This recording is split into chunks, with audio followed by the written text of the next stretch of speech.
Sud Radio Découverte Tourisme, Stéphane Zeremeta.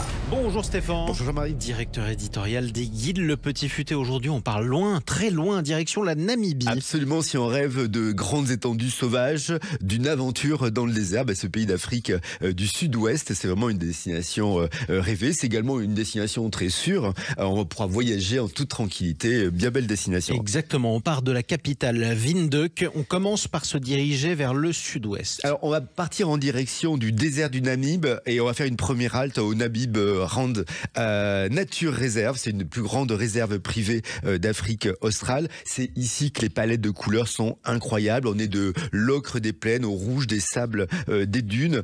On est vraiment dans une immersion dans le désert du Namib. On pourra faire des randonnées. Alors c'est organisé, donc vous n'allez pas partir tout seul comme ça dans le désert. 3 jours, 2 nuits. C'est très pratique parce qu'il y a toute une équipe et donc ça se passe avec la Tok-Toki Trails.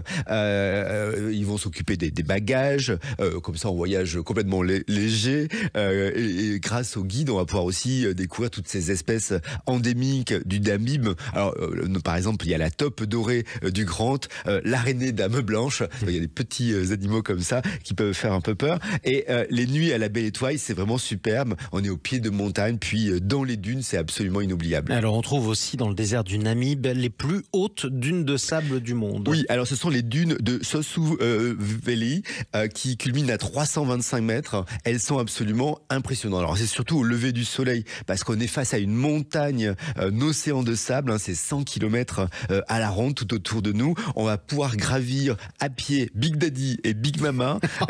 C'est quoi ce nom de dune? C'est le surnom, voilà, c'est le surnom donné aux dunes. C'est moins élégant que la dune du Pilat quand même. C'est pas super élégant, mais bon, pourquoi pas, on va monter sur Big Daddy. Et c'est vrai qu'il faut compter une bonne heure.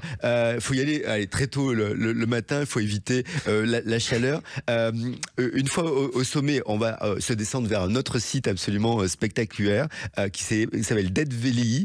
C'est une cuvette en fait au sol, durcie par une croûte assez blanchâtre, salée. Bon, ça saute aux yeux bien sûr, cette croûte parce qu'on est dans une immensité de sable rouge. Et alors l'eau n'arrive jamais dans cette cuvette. Et en fait, le décor est composé d'arbres morts, figés, desséchés. Alors dit comme ça semble pas du tout amusant, mais pourtant c'est absolument mystique. Et d'ailleurs c'est un spot favori des photographes, c'est vraiment très très beau. Ouais, presque un côté cimetière des éléphants en quelque sorte. Alors avec ces aventures dans le désert, on rejoint maintenant la plage. Alors on va aller à Swakopmund qui apparaît un peu comme un mirage après ces grandes étendues désertiques. C'est une petite ville à l'ouest de la Namibie sur la côte atlantique.